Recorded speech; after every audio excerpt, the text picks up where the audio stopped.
여러분 안녕하세요. 네.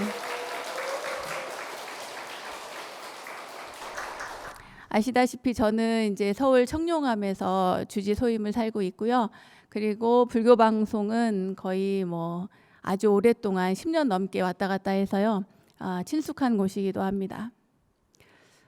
오늘 제가 말씀을 드릴 주제는 모든 것은 마음으로 귀결된다라고 하는 제목인데요.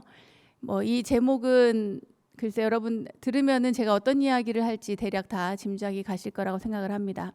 이 마음의 문제는 사실 불교에서 가장 강조하는 문제이기도 하고, 또 불교는 마음의 종교다 이렇게 또 이야기를 하니까 마음 해서 어떤 때는 또 마음 이야기인가 이렇게 좀 질리게 느껴지는 그런 경우도 있습니다, 사실은. 그런데 우리가 인생을 살아가는데 마음 이야기를 안 하고 살 수가 없어요. 우리가 느끼는 모든 감정들, 생각들, 또 모든 관계들, 변화무쌍한 이 관계들, 친구들, 도반들, 절 사이에서, 절 안에서 수많은 관계들이 다 이 마음에서 비롯되기 때문에 마음의 문제, 마음의 이야기를 하지 않을 수가 없습니다. 가만히 생각해 보면 그런 마음이 어디 있나 찾아보면 이 마음이라는 게 마음이 어디 있지? 분명히 어딘가에 있는데, 내 안에 있기는 있는데 그 내 안에 있는 이 마음이 과연 어떻게 해서 이렇게 나오고 발생을 하고 어떻게 해서 영향을 주는지 사실은 아무리 생각을 해도 잘 모르는 경우들이 많이 있습니다. 그것을 부처님께서는 84,000 법문으로 수많은 말씀으로 이제 이렇게 가르침을 주셨거든요. 그럼에도 불구하고 우리는 그 많은 것들을 공부를 하는데 사실은 또 잘 모르는 경우들이 많이 있습니다. 자, 지금 여러분의 마음은 어디 있을까요? 집에 두고 오신 거 아니에요? 자, 그럼 길게 인생을 놓고 한번 생각을 해봅시다. 우리 인생에서 나는 마음을 과연 얼마만큼 어디에 쓰고 살았는가? 저 같은 경우에는 제가 여기 이제 오늘 불교 방송에 법문을 하러 오랜만에 불교 방송에 왔습니다. 원영 스님의 불교 대백과라고 하는 TV 프로그램이 지난 5월쯤 시즌 2가 이제 끝났어요. 그래서 몇 달 동안 안 하고 그 다음에 이제 다음 주 돌아오는 월요일부터 다시 또 촬영을 시작을 합니다. 여기서 잠깐 그 법문 중에 죄송하지만 깨알 또 홍보를 하지 않을 수가 없네요. 네. 시즌 3가 이제 시작이 됩니다. 불교, 그것도 교리를 가르치고 부처님의 말씀을 이야기하는 그런 프로그램이 시즌 1, 2도 아니고 시즌 3까지 이어진다는 게 저 개인적으로도 영광이지만 이것은 불교 공부를 하는 사람들이 많이 늘어났다. 이렇게 생각할 수가 있습니다. 그러니까 여러분들이 오히려 더 박수를 받아야 되는 그런 상황이라고 생각을 합니다. 네, 이 정도면 홍보가 될까요? 예, 시즌 3도 잘 부탁드립니다. 예, 감사합니다. 그래서 불교 방송에 제가 오랫동안 다녔어요. 10년 넘게 다니다 보니까 인생에 있어서 저는 많은 부분을 이 불교 방송에 또 프로그램에 신경을 썼습니다. 라디오 프로그램도 그렇고 TV 프로그램도 그렇고 여기에다가 마음을 둔 거죠. 제 마음을. 좋고 싫고 이런 걸 떠나서 이것이 잘 만들어져서 많은 사람들에게 또 도움이 되면 좋겠다 그런 생각이 더 많았고, 또 라디오 프로그램을 진행할 때는 이 프로그램으로 인해서 많은 사람들이 위안이 되었으면 좋겠다 그런 생각을 하면서 살았습니다. 그러니까 불교 방송에 제 마음을 어느 정도는 바친 셈이죠. 네. 여러분들도 각자 생각을 해보세요. 나는 인생에 있어서 얼마만큼 누구에게 마음을 바쳤는가? 사랑하는 가족들에게 마음을 바친 분들도 있을 것이고, 내가 하는 일에 대해서 마음을 또 이렇게 신경을 쓰고 그렇게 살아온 분들도 계실 것이고, 많은 분들이 각자 자신의 인생을 생각해 보면 한 10년 이상씩 이렇게 마음을 쏟은 그런 경우들이 있을 거라고 생각을 해봅니다. 자, 그러면은 이 마음을 잘 써서 살아온 것 같은데, 그런데도 불구하고 관계들이 틀어지거나 그렇잖아요. 여러분들이 연세들이 또 지긋하게 드시고, 또 저도 나이를 먹을 만큼 먹었고, 그래서 살다 보면 이 정도 살면 마음이라는 게 아주 어렸을 때부터 있었으니까 이 정도 살면은 마음을 잘 다스릴 수 있어야 되는데 마음을 잘 다스릴 수 있는가 생각을 해보면 사실 그렇지 못하는 경우들이 참 많다 이거죠. 이 정도면 다 이해할 수 있고 어떠한 일이 어떤 상황이 또 어떠한 감정이 일어나도 그것에 대해서 내가 잘 다스릴 수 있다 이런 생각이 일어나야 되는데 괜찮다 그 정도는 괜찮아 별일 아니야 이럴 수 있어야 되는데 그걸 못한단 말이에요. 그때 부처님께서 그런 사람들에게 그런 중생들에게 가장 먼저 말씀해 주신 것이 있습니다. 무엇이냐면 지금 너의 상태를 알아라. 지금 너의 상태, 지금 이 상태, 네가 지금 마음이 평안한가, 평안하지 않은가, 괴로운가, 아니면 즐거운가, 즐겁다면 왜 즐거운가, 괴롭다면 왜 괴로운가, 그런 것들을 네가 알아야 된다. 부처님께서는 가장 기본이 지금 당신이 처한 그 자리에서 당신이 가진 마음이 어떤 상태인가, 괴로움의 상태인가 아닌가, 그걸 먼저 알아보라고 하신 거예요. 그게 바로 사성제로 치면은 고성제에 해당이 되고, 삼법인으로 치면은 뭐겠어요? 고무상무아, 또 무상고무아 이렇게 이루어지는 삼법인에서는 고에 해당이 됩니다.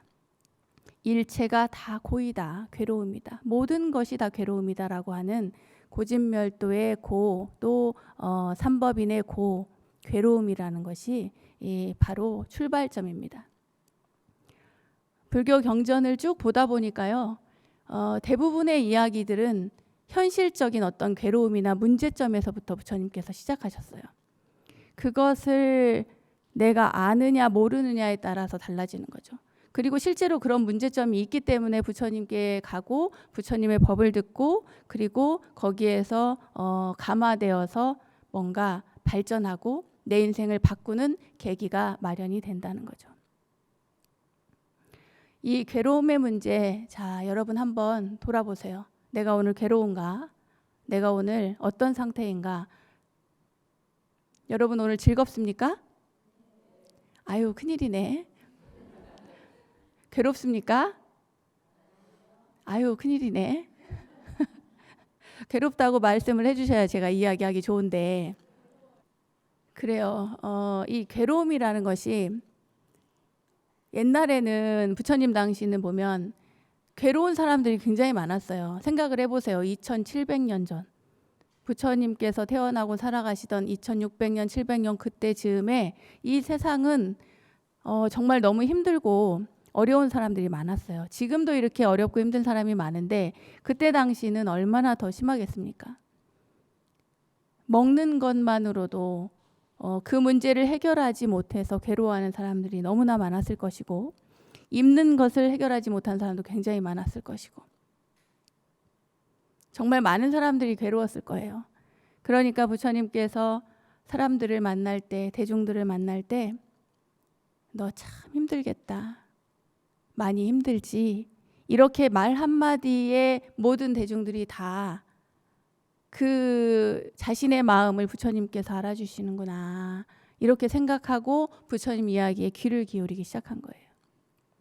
갑자기 부처님께서 12연기를 이야기하면서 무명, 행식, 명색, 유깁, 촉수, 애취, 유, 생, 노사 막 이런 얘기를 하면 이게 저게 무슨 얘기일까 이런 생각이 들 것 같은데 그런 게 아니라 괴롭다고 하는 사람들에게 또는 괴로움을 지금 겪고 있는 사람들에게 너의 상태가 지금 괴롭지? 그런데 너만 괴로운 게 아니다. 이 세상의 모든 사람들이 또 모든 중생들이 모든 사물들이 다 각자의 괴로움을 겪고 있다. 이렇게 시작을 한 거예요. 그러니까 귀를 안 기울일 수가 없는 거였지. 왜냐하면 내 마음을 알아주시는 분이 바로 부처님이기 때문에요. 부처님께서는 그렇게 해서 많은 교리, 부처님께서 특별히 어떤 교리를 만든 것은 아닙니다만 있는 그대로의 사실을 발견을 해서 그 사실관계를 대중들에게, 중생들에게 알려주셨는데 그 첫 번째가 바로 네가 처한 현실을 바로 보라는 거예요. 그것이 괴로움이든 즐거움이든 행복이든 시기든 질투든 무엇이든지 간에 지금 현재 느끼는 그 감정, 그 마음의 상태를 본인이 알아야 된다. 그런데 저 오늘 너무 즐거운데요. 좀 아까 여러분들은 행복하냐고 했더니 너무 즐겁고 행복한 그런 얼굴도 표정도 너무 밝으시고 제가 여기 앞에서 보니까 법문하기에 적합하지 않은 밝은 얼굴들을 하고 계십니다. 네. 저를 보니까 좋아서 그런 거예요. 네. 네.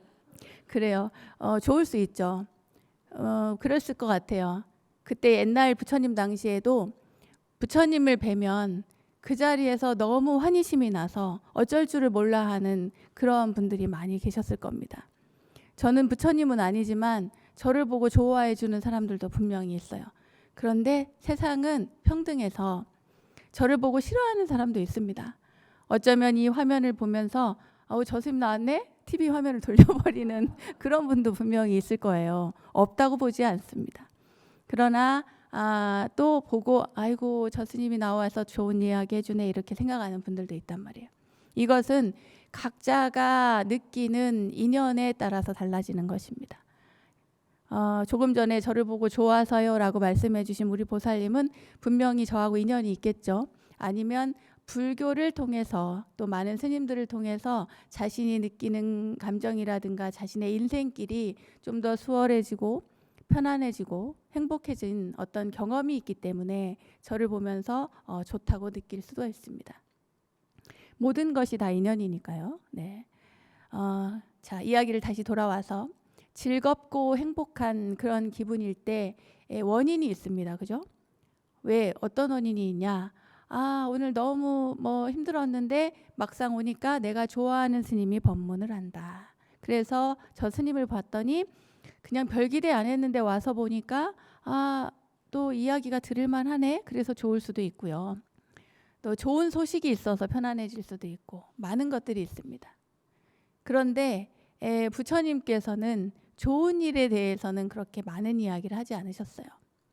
왜냐하면 좋은 감정, 내가 느끼는 좋은 일들, 좋은 감정들은 사실은 그 또한 지나가기 때문이에요. 그리고 그것이 지금 너무 행복하고 기쁘고 좋고 즐거웠던 그 감정이 영원하지 않기 때문에 그것으로 인해서 발생되는 결과가 늘 좋다고 할 수만은 없다. 그렇기 때문에 그거에 대해서는 부처님께서 강렬하게 말씀하시지는 않았던 것 같아요. 오히려 사랑하는 사람도 만들지 말고 미워하는 사람도 만들지 마라. 이런 식으로 이야기를 했죠. 그래서 괴로움 얘기를 아까 조금 전에 했는데 괴로움의 그 종류를 쫙 살펴보다 보면은 애별이고라고 해서 사랑하는 사람과 헤어지는 이별의 고통 이런 고통도 있지만요. 내가 너무 좋았을 때 그때의 기억을 내가 놓지 못해서 괴로워하는 경우들이 많이 있다고 합니다. 여러분들도 생각을 해보세요. 내가 사랑하는 사람이 있었어요. 그리고 그 사람이 너무 나한테 잘해줬어요. 근데 잘해줬는데 그 사람이 일찍 죽었어. 그러면 그 남은 생이 어떻겠어요?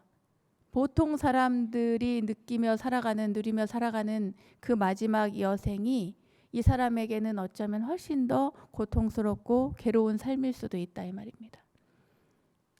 내가 엄청 부자로 평온하게 풍요롭게 너무 잘 살았어요. 근데 어느 날 내가 회사가 망하고 정말 가진 게 없어졌어요. 넓은 집도 버리고 작은 집으로 옮겨야 되고 단칸방에 살아야 되고 절에 시주도 엄청 많이 했는데 갑자기 시주도 못하고 기도비도 못 낼 상황이라고 생각을 해봐요. 그럼 얼마나 괴롭겠습니까? 아마 절에 못 나갈걸요. 그러니까 이 모든 것들이 즐겁고 행복한 것도 그것이 꼭 좋은 것만은 아니다. 이제 이런 것들을 볼 줄 아는 눈이 지혜의 눈일 수 있다 이 말입니다. 자, 다시 돌아가서 괴로움에 대한 이야기는 여기서 마치고요. 그 다음에 괴로움을 내가 느꼈다면 너의 현실이 지금 어떤 상태인지 안다면 그 다음에는 너는 그것의 원인을 찾아야 된다. 괴롭다고 하면 왜 괴로운지, 즐겁다고 행복하다고 하면 왜 행복한지, 그러면 나의 상태는 어떠한지. 근데 우리는 괴로움을 느끼고 괴로움의 원인도 잘 아는데 현실적으로 이거를 개선을 잘 못하는 경우들이 참 많습니다. 뜻밖에도. 그것을 개선하기 위해서 노력을 해야 되는데 그게 노력이 잘 안 되는 거예요. 저는 그래서 기도를 한다고 생각합니다. 사실 불교는 기도의 종교는 아니거든요. 기도를 열심히 하고 기도만 해라 이런 종교는 아니에요. 사실은 불교는 마음의 종교임과 동시에 수행의 종교죠. 마음을 다스릴 줄 알고 수행을 잘해라 하는 그것이 바로 불교에서 이야기하는 가르침인데 지금은 기도를 엄청 많이 강조를 하죠. 그리고 지금까지 기도를 강조해왔고, 그러나 이것은 기도가 필요 없다는 얘기가 아니라 내가 개선할 수 있는 내 문제점이 뭔지도 알고 내 현실적인 문제점이 뭔지도 알고 그 원인이 뭔지도 아는데 내가 바꾸려고 하니까 바꿀 수가 없어요. 내 뜻대로 안 되는 경우가 너무 많다 이 말입니다. 그래서 기도를 하는 거예요. 힘이 필요하니까. 불보살님의 가피도 필요하고 그 기도를 하면서 내 힘을 응축시키는 그런 노력이 필요한 거죠. 이것이 굉장히 중요하다고 저는 생각을 합니다. 제가 요즘에 법화경을 강의하는데 법화경 신해품에 보면은 그 아주 부유한 장자가 나와요. 이제 부처님 경전에 나오는 장자는 다 경제적으로 풍요로운 그런 사람을 장자라고 부릅니다. 그 장자에게는 어릴 적에 잃어버린 아들이 하나 있었어요. 그 잃어버린 아들이 이제 그 굉장히 궁핍하게 그 성장을 합니다. 아주 어렵게. 그야말로 거지같이 산 거죠. 그러다가 어느 날 떠돌다가 자기 아버지인 부자 아버지인 이 장자가 사는 마을에 이르게 됩니다. 그런데 아들은 아버지를 알아볼 수가 없었어요. 근데 아버지는 이 잃어버린 아들을, 어려서 잃어버린 이 아들을 20년 만에 보는데 알아봤어요. 내 아들이구나. 그래서 하인을 시켜서 당장 가서 저 아이를 데려오라고 합니다. 그런데 데려와질까요? 못 데려옵니다. 그 아이가 도망가요. 무서워서. 내가 뭘 잘못했나? 괜히 나를 왜 데리러 갔지? 그래서 도망간단 말이에요. 그래서 이 아버지가 생각을 바꿉니다. 아, 내 아이를 이렇게 데려오면 안 되겠구나. 허드렛 일을 시킵니다. 일거리를 줄 테니 와서 일을 같이 해라. 그래서 그 집에서 가장 하기 싫은 일, 똥 걸음 치우는 일부터 시킵니다. 자기 아들인데 그렇게 할 수 있겠어요? 여러분이 만약에 장자라면 그렇게 할 수 있겠습니까? 쉽지 않아요. 내 아들 20년 동안 거지로 길거리에서 궁핍하게 산 아들인데 뭐 옷도 잘 입히고 싶고 맛있는 음식도 해주고 싶고 모든 걸 다 누리게 해주고 싶죠. 그런데 이 아버지는 저 아이에게 그렇게 해서는 안 되는구나 하는 걸 알아요. 그래서 방편으로 그 아이가 똥걸음 치우는 일을부터 천천히 익히도록 합니다. 그렇게 허드렛 일을 하다가 나중에는 창고 관리까지 하게 되고 나중에는 집안 전체의 일을 다 보는 그런 집사의 역할까지 다 하도록 그렇게 만듭니다. 그러니까 그 세월도 한참 흘렀겠죠. 근데 이 아버지가 연로하셔서 이제 병이 들어서 돌아가실 때가 돼요. 그때 이 아들을 부릅니다. 그리고 하는 말이 사실은 너는 내가 어려서 잃어버린 나의 아들이니라. 그렇게 알려주는 거예요. 그리고 많은 주위 사람들에게도 이 아이가 바로 나의 아들입니다. 이런 이야기를 해주거든요.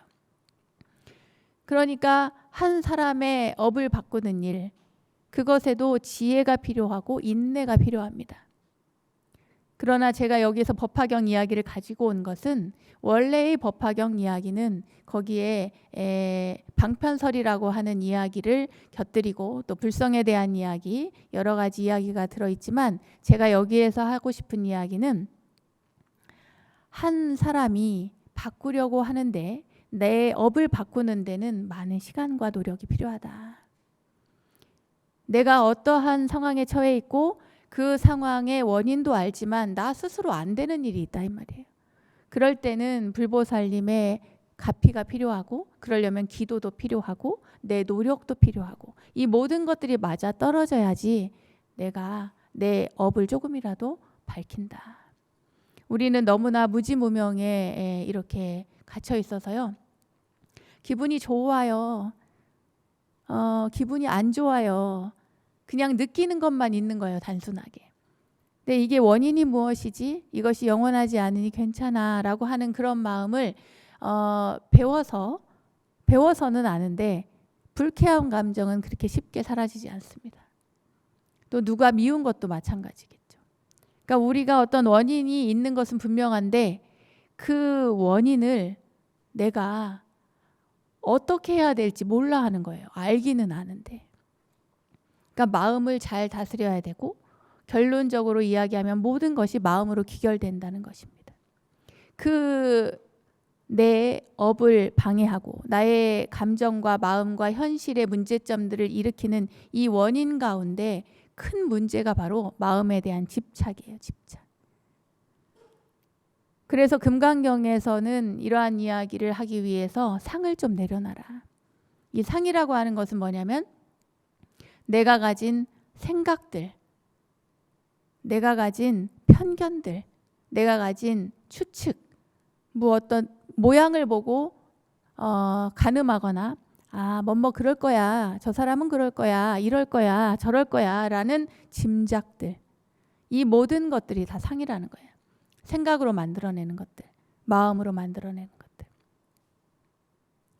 옛날에 어떤 스님이 이제 해제하고 다음 철에 이제 결제를 가기 위해서 깊은 산에 가요. 이제 내가 수행을 좀 더 잘해야겠다 싶어가지고 아주 산꼭대기, 높은 산꼭대기에 있는 조그만한 토구를 찾아듭니다. 그 산을 가려고 이제 너무 험한 산이고 높게 올라가야 되니까 물병하고 지팡이만 짚고 그 산을 올라가요. 그 올라가는데 어떤 소녀가, 여자아이가 아이를 등에 업고 그 험한 산을 올라가는 거예요. 그래가지고 처음에는 뭐지? 이렇게 보는데 아기가, 등에 업은 아이가 그렇게 작지가 않아요. 사내 아이야, 남자아이. 그래가지고 그 어린 소녀가 자기만한 그런 애를 업고 올라가니까 이 스님께서 걱정이 되잖아요. 그래가지고 그 소녀한테 짐 좀 내려놔라, 짐 좀 내려놓고 좀 이따 가라 그래요. 그 짐장 메고 그거 힘들게 너 어떻게 올라가냐. 근데 씩 웃으면서 괜찮아요 그래요. 이 아이는 저에게 짐이 아니에요. 사랑하는 제 동생이에요. 그렇게 얘기를 하는 거예요. 그러니까 우리가 바라보는 눈으로는, 그러니까 모르는 사람의 눈으로는 그 아이가 짐인 거예요. 그게 짐일 수 있겠죠, 그죠? 그리고 그 스님은 좋은 마음으로 그렇게 얘기를 했겠죠. 그런데 그 아이는 짐이 아니에요. 딱 잘라서 이야기하는 거예요. 사랑하는 제 동생이에요. 전혀 무겁지 않아요. 이 아이는 제 짐이 아니에요. 근데 우리는 남일에 이제 이렇게 바라보면 생각할 때 저건 짐인데 저거 왜 이렇게 들고 있지? 좀 쉬었다 가도 되는데, 좀 내려놔도 되는데, 그런 생각을 한단 말이죠. 가족들도 마찬가지예요. 여러분 중에는 여러분의 가족이 짐처럼 느껴지는 경우가 있을 겁니다. 근데 가족은 짐이 아니에요. 그리고 그걸 짐으로 여기는 것은 나의 마음인 거죠. 내가 만들어낸 나의 마음인 거예요. 가족은 나의 짐이 아니에요. 가족은 그 사람은 그 사람대로 살 복을 가지고 태어났어요. 그리고 도울 수 있으면 좀 도와주면 되는 거지. 못 도와주면 할 수 없고 짐이 아니라는 거예요. 근데 이런 식으로 우리는 심지어 가족조차도 짐으로 여길 수가 있고, 또 수많은 것들을 어떠한 편견과 잘못된 나의 생각으로 그렇게 유지해 나가는 경우가 참 많단 말이에요. 그러니까 괴로움의 원인을 자기 마음에서 찾아야 되는데 다른 대상이 있어가지고 그 대상이 내 괴로움의 원인인 것처럼 누군가에게 덮어 씌우는 거지. 핑계를 하는 거예요. 아, 이거는 누구 잘못이니까? 이건 누구 잘못이니까? 오죽하면 부처님께서는 금강경에서 열애를 열애로 보지 말라는 이야기까지 하세요. 네 눈에는 내가 열애로 보이냐? 수보리에게 그렇게 이야기하잖아요. 열애를 열애라고 보는 것이 우린 당연한데 부처님께서는 열애를 열애라는 상을 가지고 부처님은 이러이러하다라고 하는 상을 가지고 보지 마라. 그렇게까지 이야기를 하십니다. 저는 그 대목이 굉장히 멋있다고 생각이 들어요. 그냥 하나하나를 야 이것을 그 너희들의 마음에서 상을 제거해라. 마음의 상을 편견을 갖지 마라. 고정관념을 갖지 마라. 이런 이야기는 얼마든지 할 수 있는데 당신을 딱 비유로서 들면서 수보리야 너의 눈에는 내가 열애로 보이느냐. 그렇게 이야기를 한단 말이죠. 대중들이 부처님을 통해서도 선입견이나 편견이나 고정관념을 갖지 않도록 해주신다 이 말이죠. 굉장한 설법이라고 저는 생각을 합니다. 그런데 우리는 안 되죠. 중생이라 잘 안 돼요. 그죠? 예, 잘 안 됩니다. 자, 다시 돌아와서 우리는 괴로움과 괴로움의 원인에 대해서 파악을 잘 해야 된다. 그리고 그 원인을 이상하게 다른 데서 파악한다거나 마치 자기에게 있는 문제를 남에게서 이렇게 비롯된 것처럼 그렇게 착각하지 마라. 그 다음에 괴로움의 소멸과 괴로움의 소멸에 이르는 길이 나옵니다. 그게 고집멸도인데요. 저는 괴로움의 소멸에 이르는 길 여기까지 이야기하지 않아도 괴로움과 괴로움의 원인만 우리가 파악을 해도 지혜롭게 파악만 한다면 그 다음은 불 보듯이 뻔해요. 내가 어떻게 해야 될지 선택하면 된다 이 말이에요. 마음 한번 돌리면 그러면 되는 일이거든요. 어려운 것 같지만 별로 어렵지 않습니다. 우리의 인생이 그래요. 마음을 어디에 두고 어디에 쓰느냐에 따라 달라지거든요. 그러려면 내 현실을 잘 파악해야 되고 내가 갖는 이 현실이 어디에 근원하여 나에게 있어서 내 인생에 있어서 어떤 문제를 일으키는가, 내 가족에게 어떤 문제를 일으키는가.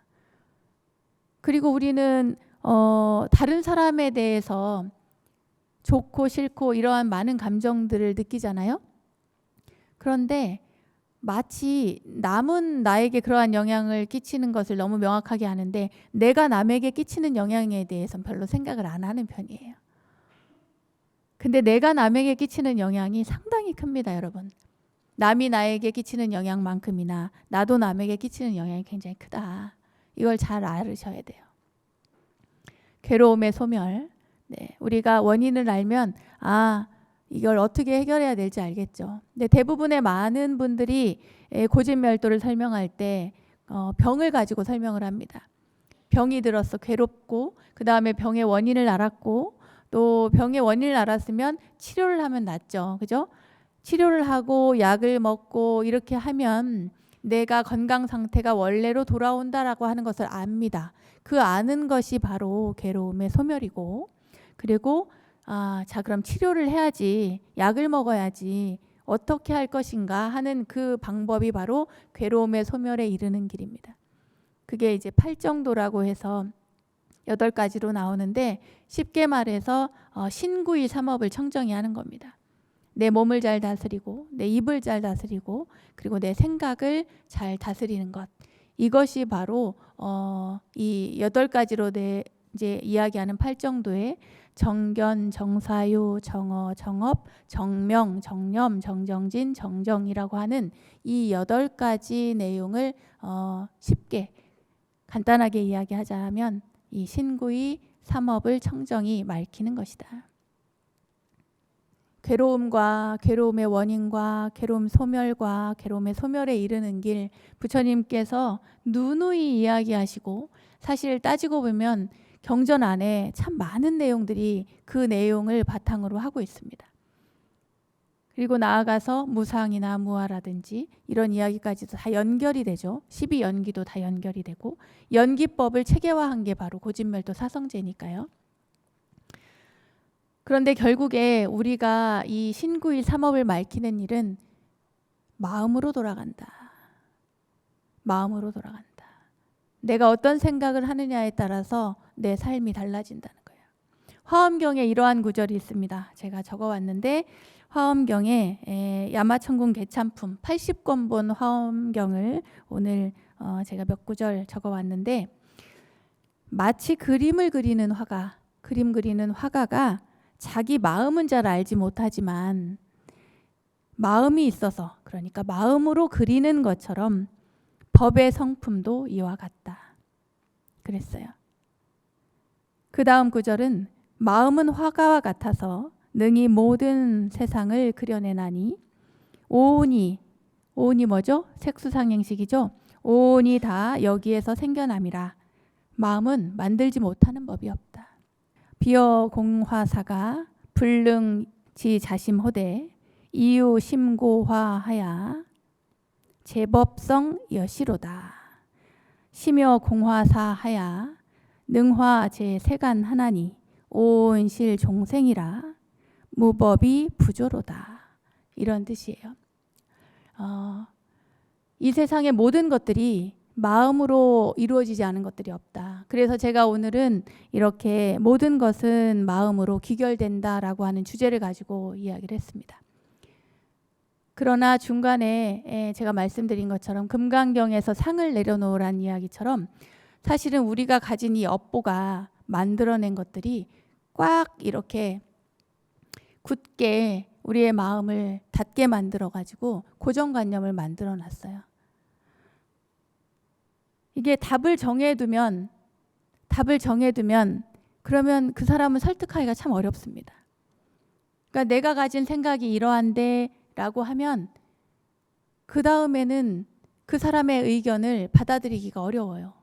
대화를 할 때도 마찬가지입니다. 모든 일을 풀어갈 때도 마찬가지예요. 인간관계를 풀어갈 때도 이게 맞는데 이런 생각을 딱 하고 있으면 상대가 아무리 좋은 이야기를 해도 그 이야기를 받아들일 수가 없는 거예요. 왜냐? 답을 정해둔 사람은 다른 사람의 이야기를 받아들일 수가 없기 때문이죠. 이게 맞는데 저건 아닌데 이렇게 생각을 해버리면 그러면 그 다음에는 그 어떤 좋은 이야기도 받아들이기가 어렵다 이 말이에요. 그러니까 내가 마음을 어떻게 쓰느냐 그것을 여러분들이 잘 생각을 하셔야 됩니다. 내가 과연 어떤 무명에 끄달리고 있는가. 기도를 많이 하고 정진을 열심히 하고 자기 마음을 자꾸 돌아보려고 노력하는 사람들은 이 검은 옷이 점점 흰색 티셔츠로 바뀝니다. 우리가 맑고 깨끗한 물처럼 청명한 그러한 업보를 가진 사람은 별로 없어요. 대부분이 다 약간 먹물처럼 혼탁한 그런 업보를 가진 사람들이 많이 있습니다. 저도 마찬가지겠죠. 그렇게 해서 수행을 하고 경전을 보고 그렇게 마음을 좀 다스려 보려고 노력을 하는 사람입니다. 근데 이렇게 먹물이 있을 때 이 먹물을 어떻게 맑힐 것인가. 이 먹물을 다 버리고 새 물을 맑은 물을 담으면 좋겠지만 그러기가 쉽지가 않아요. 왜냐? 그 먹물에 대한 애착 때문에. 그러니까 우리는 거기에다가 맑은 물을 계속 붓는 거예요. 지금 이 자리에 와서 여러분들이 저의 법문을 듣는 것도 일종의 내 먹물 같은 나의 업보에 맑은 물을 조금 붓는 거예요. 저의 이야기라서가 아니라 제가 전하는 이야기는 부처님의 말씀에 근거하기 때문입니다. 이 잔물이 까맣다고 생각을 해보세요. 근데 그러면은 이 물을 어떻게 맑힐 것인가. 여기에다가 계속 맑은 물을 붓는 거예요. 이것을 더 키워가지고 이 통을 더 키워서 더 맑은 물을 붓고 또 맑은 물을 붓고 세세생생 이 컵으로 유지하는 것이 아니라 다음 생에는 조금 더 큰 컵으로 그 다음 생에는 더 큰 컵으로 그러면서 그 세세생생 맑은 물을 계속 붓는 거예요. 그럼 언젠가는 맑은 물이 되지 않겠습니까? 네, 우리가 가진 업보, 금강경에서는 상이라고 표현을 했고 초기경전에서는 번뇌, 집착 이런 걸로 표현을 했죠. 내가 가진 모든 안 좋은 업보들은 사실은 결국에는 내 마음을 맑히는 데 있어서 큰 걸림돌이 됩니다. 모든 것이 마음으로 기결이 되는데 그 마음으로 기결될 때 우리가 이 걸림돌을 어떻게 해결할 것인가. 자, 마지막으로 이야기 하나만 더 하고 마치도록 하겠습니다. 어떤 왕이 어릴 때 굉장히 총명하고 지혜롭고 그리고 반듯하고 자비로운 그런 왕자였습니다. 그리고 왕이 된 다음에도 굉장히 많은 사람들을 지혜와 자비로서 잘 다스렸어요. 근데 몇 년이 지난 다음부터 이 왕이 갑자기 짜증이 생겼어요. 주변 사람한테 화를 내기 시작했습니다. 시간이 점점 지나니까 그 다음에는 욕을 하기 시작했어요. 그리고 나중에는 폭력을 휘두르기 시작했죠. 도대체 저 착하고 현명하고 자비로운 왕에게 무슨 일이 일어났을까 사람들이 궁금했습니다. 그런데 소문이 났어요. 어떤 소문이 났냐면 이 왕이 오랫도록 배가 아프다는 거예요. 원인을 알 수가 없어요. 그래서 전국에 있는 모든 명의를 부르고 약을 구해서 먹었는데 효과가 없었어요. 그러니까 어느 날 세월이 몇 년이 지난 다음에 어느 날 화가 머리 끝까지 난 이 왕이 모든 의학서를 다 가지고 와라. 다 모아라. 그래서 이 의학서에 불을 지르겠다고 불을 들고 횃불을 들고 의학서에다가 불을 지르려고 합니다. 그때 의학의 신이라는 그런 천신이 나타나요. 그러면서 이 왕 앞에 딱 나타납니다. 도대체 왜 그러십니까? 왜 의학서들을 이렇게 다 태우려고 하십니까? 하고 물어요. 그랬더니 이 왕이 하는 얘기가 의미도 없고 효과도 없고 사람을 살리지도 못하는 이 의학서들 둬서 무엇하느냐. 다 태워 없애버리겠다. 그러는 거예요. 그러면 도대체 무슨 일이 있었습니까? 그동안. 그렇게 물어요. 물으니까 하는 이야기가 내가 그동안에 몇 년 동안 배가 아팠는데 온갖 약을 다 먹고 이 의학서에 의거해서 좋다는 약은 다 먹었는데 그럼에도 불구하고 내가 낫질 않았다. 그래요. 아, 그러시군요. 알겠습니다. 그럼 제가 낫게 해드리겠습니다. 그래요. 이 의학의 신이. 그래서 이제 잠깐 그 의학서를 태우는 것을 보류합니다. 보류를 하고 그리고 기다리죠. 그랬더니 별게 아니에요. 의학서에 나오는 대로 배가 아플 때 먹을 수 있는 그 약을 다려가지고 이 왕에게 줍니다. 근데 주면서 그냥 마시게 하는 것이 아니라 빨대를 만들어요. 이렇게 말아가지고 빨대를 만들어가지고 저 목 안에 깊숙하게 넣고 그리고 드십시오. 입 안에 닿지 않도록 이 약을 드십시오. 그래요. 그래서 그 약을 먹습니다. 그렇게 빨대로. 먹었더니 조금 있으니까 통증이 좀 가라앉아요. 그래서 좀 한 시즌쯤 지난 다음에 또 약을 먹죠. 그렇게 똑같이. 그렇게 해서 약을 몇 번 먹었더니 그 수년 동안 자신을 괴롭히던 그 복통이 사라진 거예요. 근데 이 의학의 신이 말합니다. 저는 다른 의사들이 임금님께 왕에게 드린 약과 동일하게 지어서 드렸습니다. 어떤 것도 다르지 않습니다. 그래요. 다만 전하께서는 입안에 충치가 심하십니다. 충치가 심해서 그 충치가 약을 먹으면 충치에 있던 바이러스가 약과 함께 목으로 넘어가 가지고 낫지를 않았던 겁니다. 그렇게 이야기를 하는 거예요. 제가 이 이야기를 하는 이유 여러분들 눈치채셨죠? 네. 우리가 살아가는 동안에 가지고 있는 많은 선입견들, 편견들, 상이라고 하는 것들, 그리고 나의 업보들, 내가 느끼는 이 괴로움의 원인들, 이 모든 것들이 사실은 나의 충치 같다는 거예요. 약은 우리가 얼마든지 먹습니다. 기도도 약이요. 이렇게 법문을 듣는 것도 약이요. 여러분들이 경전을 독송하는 것도 약이고, 교리를 배우는 것도 약이고, 사경을 하는 것도 약이요. 좌선을 하는 것도 약이고, 예, 모든 것들이 다 여러분들에게는 아주 중요한 약입니다. 여러분의 인생을 맑히는 약이 될 수 있는데, 우리들 모두가 입안에 내 업보의 충치라는 것을 하나둘씩은 다 가지고 있단 말입니다. 그래서 그 충치 때문에 우리는 금방 낫지를 않는 거예요. 자, 그럼 어떻게 해야 될까요? 충치를 제거해야 될까요? 약 먹는 방법을 바꿔야 될까요? 네. 각자 여러분들에게 맞는 법을 택하면 됩니다.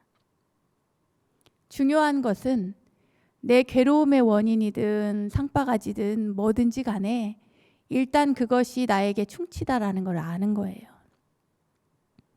나를 가로막는, 나를 맑히는 데 있어서 가로막고 있는 그 무언가가 있다. 자, 그것이 무엇인지 여러분들이 알아야 된다는 거예요.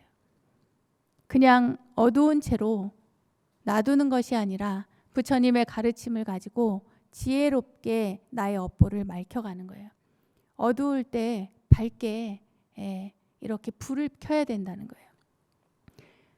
여기가 깜깜하다고 생각해 보세요, 여러분. 깜깜하다. 조명도 아무것도 없고 불빛도 아무것도 없고 문 닫아 놓으면 깜깜한데, 그 깜깜할 때 누군가가 조금씩 불을 밝혀가는 그런 게 아니고요. 우리는 스위치 하나만 쫙 누르면 불이 다 들어와요. 그죠? 한순간이란 말이에요. 우리의 마음이 한순간에 쫙 밝아질 수가 있습니다. 그것은 여러분들이 어떤 마음을 갖느냐에 따라 달라져요.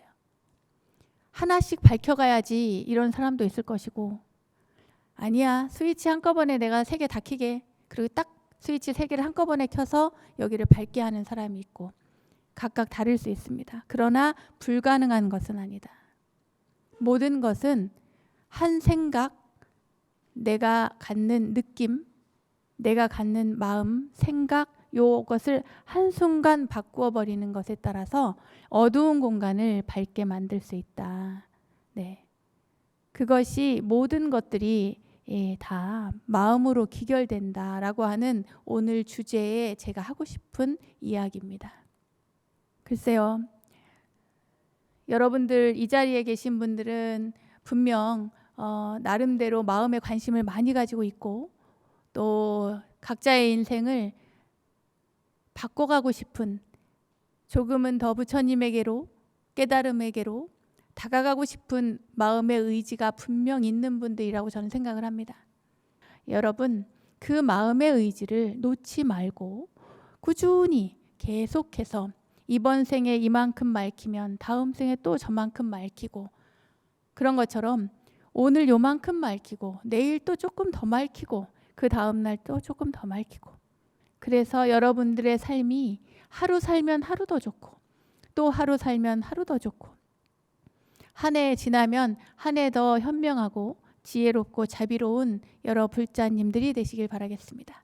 저의 법문은 이것으로 마치겠습니다. 감사합니다.